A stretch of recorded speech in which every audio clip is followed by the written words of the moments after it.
Shalom Pak Esra, saya mau bertanya, apakah kitab Maleakhi ditulis sebelum atau sesudah zaman Elia? Karena dalam Maleakhi 4 ayat 5 tertulis, sesungguhnya aku akan mengutus Nabi Elia kepadamu menjelang datangnya hari Tuhan yang besar dan dahsyat itu. Apakah Nabi Elia dalam Maleakhi 4 ayat 5 adalah benar-benar Elia yang dimaksud, ataukah itu hanya sebutan untuk Yesus? Terima kasih Pak Esra, diberkati Tuhan selalu Pak. Ya, kitab Maleakhi itu ditulis itu belakangan dari zamannya Elia.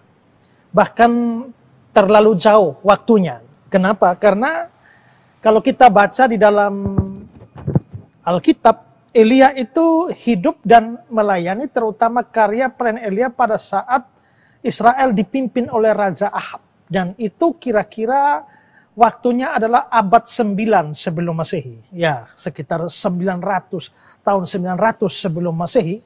Sedangkan kitab Maleakhi itu ditulis kira-kira sekitar ya tahun 600 sampai 550 ya sebelum Masehi. Jadi ada jarak yang cukup panjang, kira-kira 400-an tahun antara hidupnya Nabi Elia dan Maleakhi. Jadi karena itulah maka tentu kita tidak bisa menafsirkan bahwa Maleakhi pada waktu membicarakan tentang Nabi Elia itu menjanjikan datangnya Elia yang hidup sebelumnya.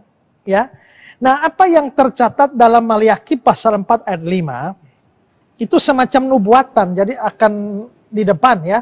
Kalau Elia yang real, Elia yang sungguh-sungguh sebagai seorang pribadi itu sudah pada masa lampau. Tapi dalam Maleakhi ini ada nubuat ke depan. Sesungguhnya aku akan mengutus. Berarti Elianya baru akan datang. Aku akan mengutus Nabi Elia kepadamu menjelang datangnya hari Tuhan yang besar dan dahsyat. Kita tentu bisa menelusuri ini dengan mempelajari apa yang dimaksudkan dengan hari Tuhan yang besar dan dahsyat di situ. Tapi yang pasti saudara, karena ini kitab Maleakhi ini ditulis 400-an tahun setelah Elia, masa Elia, maka tentu harus kita pastikan bahwa Maleakhi tidak sedang berbicara tentang Elia secara pribadi, ya. Nah, kalau saudara tadi tanya, apakah Nabi Elia dalam Maleakhi 4 ayat 5 adalah benar-benar Elia yang dimaksud? Bukan. Ataukah itu hanya sebutan untuk Yesus? Juga bukan. Memang ada orang-orang yang menduga bahwa Elia yang dijanjikan itu adalah Yesus. Buktinya apa? Bahwa memang ada yang menduga demikian.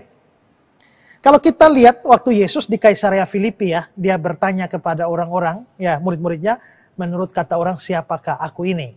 Lalu para murid itu memberikan jawaban tentang apa pandangan banyak orang tentang Yesus. Maka di dalam Matius pasal 16 ayat 14 dia bilang, ya, jawab mereka, ada yang mengatakan Yohanes Pembaptis, ada juga yang mengatakan Elia, ada juga yang mengatakan Yeremia atau seorang dari para nabi. Ada juga yang mengatakan Elia. Berarti memang ada dugaan bahwa Elia yang dijanjikan di dalam Maleakhi, kitab Maleakhi itu adalah Yesus. Makanya ditanya demikian, mereka bilang ada juga yang mengatakan Elia. Juga ya, kalau kita nanti melihat selanjutnya, kalau kita melihat sebenarnya siapa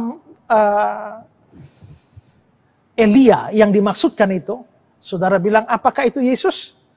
Tidak. Biarpun ada dugaan bahwa itu adalah Yesus, sebenarnya itu tidak merujuk kepada Yesus. Lalu merujuk kepada siapa? Nah, saya baca Matius 11 ayat 12 sampai 14. Sejak tampilnya Yohanes Pembaptis hingga sekarang, kerajaan surga diserong, dan orang yang menyerongnya mencoba menguasainya. Sebab semua nabi dan kitab Taurat bernubuat hingga tampilnya Yohanes. Maksudnya Yohanes Pembaptis.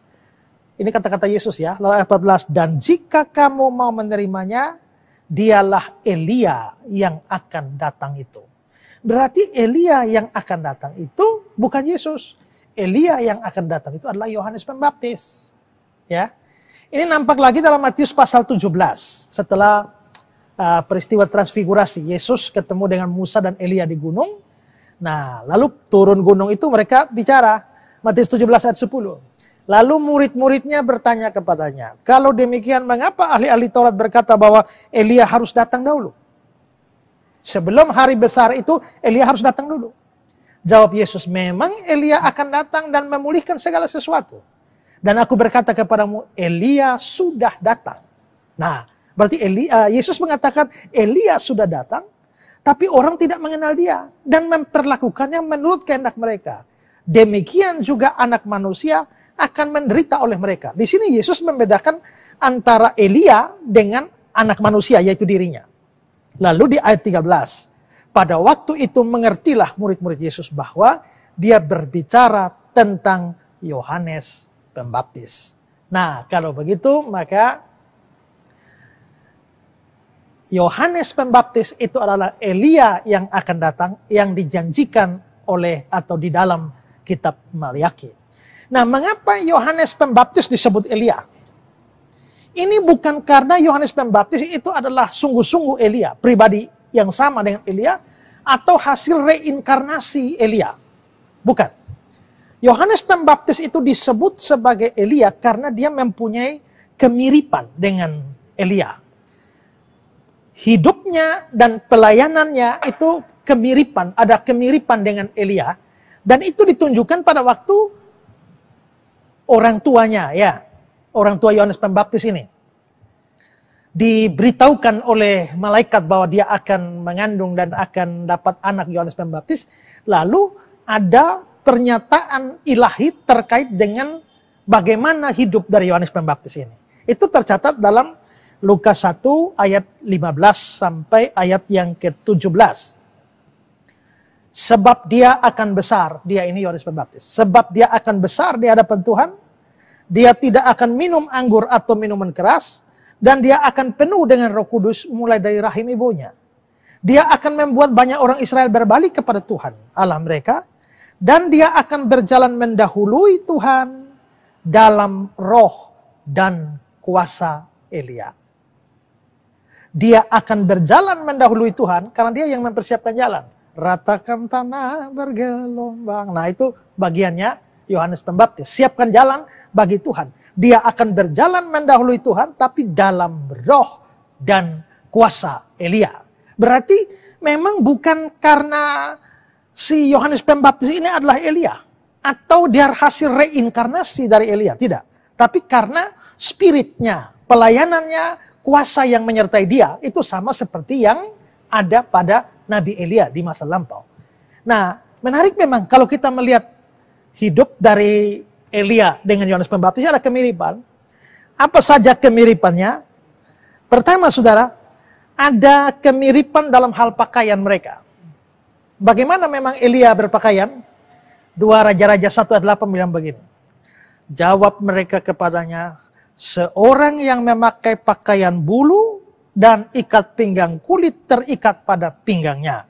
Maka berkatalah ia, itu Elia orang Tisbe. Begitu menyebut jubah bulu dan ikat pinggang, orang langsung tahu itu Elia orang Tisbe. Maka itu cirinya Elia, pakaiannya begitu. Pakaian bulu dan ikat pinggang kulit. Sekarang bagaimana pakaiannya Yohanes Pembaptis? Matius pasal 3 ayat 4. Yohanes memakai jubah bulu unta dan ikat pinggang kulit. Mirip itu. Ya, jadi dari penampilan saja mereka dua sudah mirip. Lalu juga hal kedua, keduanya mirip dalam hal keberanian. Karena kita tahu bahwa Elia itu nabi yang sangat berani. Dia menantang Ahab dan Isabel. Bahkan dia juga menantang nabi-nabi Baal untuk bikin pertarungan turunkan api dari langit. Ya.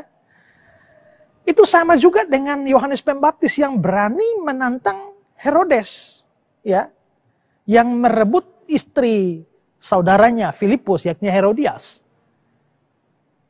Keberanian untuk melawan raja atau keberanian untuk melawan pemimpin yang kejam, yang bengis, itu terjadi di kalangan atau di dalam dua orang ini, yakni Elia dan Yohanes Pembaptis.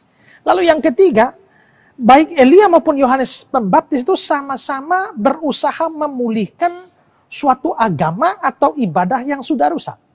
Pada zaman Elia, bangsa Israel terlibat dalam penyembahan berhala. Bahkan Ahab sendiri, rajanya, terlibat dalam penyembahan Baal dan Asyera, Dewi Asyera. Dan juga umat Israel pada waktu itu juga hidup dalam penyembahan berhala. Sedangkan pada zaman Yohanes Pembaptis, sekalipun tidak ada penyembahan berhala pada waktu itu, tapi ibadahnya hanya bersifat lahiriah. Dan karenanya dua tokoh ini menjadi dua tokoh yang menggerakkan terjadinya revival, terjadi sebuah kebangunan rohani di tengah-tengah umat. Karena itulah kemiripan 1, 2, 3 inilah yang membuat Yohanes Pembaptis itu dijuluki sebagai Elia yang akan datang itu. Nah, memang ada ayat di mana Yohanes Pembaptis itu menyangkal bahwa dia Elia. Saya baca ayatnya ya. Yohanes 1 ayat 19 sampai 21. Dan inilah kesaksian Yohanes ketika orang Yahudi dari Yerusalem mengutus beberapa imam dan orang Lewi kepadanya untuk menanyakan dia, siapakah engkau? Dia mengaku dan tidak berdusta, aku bukan Mesias. Lalu mereka bertanya kepadanya, kalau begitu siapakah engkau? Elia? Dan dia menjawab, bukan. Engkau nabi yang akan datang? Dia menjawab, bukan. Loh, kalau memang tadi kita sudah bahas panjang lebar, Elia itu adalah Yohanes Pembaptis, sekarang mereka tanya, apakah engkau Elia? Bukan. Apakah ini bertentangan dengan semua kesimpulan yang kita sudah ambil? Tidak. Kita harus melihat bahwa ya ada kemungkinan orang-orang yang bertanya itu apakah engkau Elia, yang mereka maksudkan itu adalah pribadi Elia, diri Elia, atau reinkarnasi Elia. Kalau itu yang dimaksudkan, maka Yohanes bilang tidak. Saya ini bukan orang yang sama dengan Elia. Saya bukan hasil reinkarnasi Elia. Saya orang yang berbeda. Saya Yohanes Pembaptis. Bukan Elia. Tapi saya itu mempunyai kemiripan dengan Elia, spirit yang sama dengan Elia, dan karena itulah saya dijuluki Elia yang akan datang itu. Ya. Nah, itu sama seperti misalnya dulu ada petinju kelas berat Mike Tyson, tapi orang bilang Mike Tyson sudah muncul kembali. Tapi maksudnya bukan diri Mike Tyson.